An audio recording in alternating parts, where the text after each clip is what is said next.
মাইয়া মানুষ অনেক সুন্দর একটা খেলা জানে। ছোটবেলায় পুতুলরে মানুষ বানায় খেলে, আর বড়বেলায় মানুষকে পুতুল বানায় খেলে।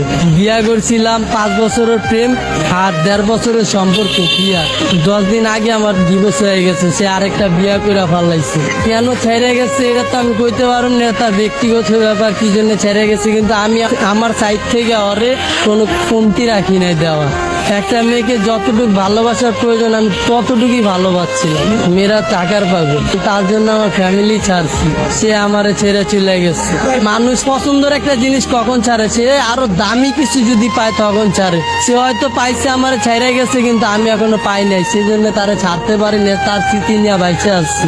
তারে কথা দিয়েছিলাম ভাই যে সে যদি ছাইরা চলে যায় তাহলে আমি আত্মহত্যা করবো, কিন্তু ভাই অনেক কষ্টে বাইচে আসছি নিজের লগে লড়াই কইরা। সে চলে যাওয়ার পর আমার বাইচা থাকার ইচ্ছাটা চলে গেছে। ভালোবাসার মানুষ হারানোটা অনেক কষ্ট, যার হারায় সেই বুঝে।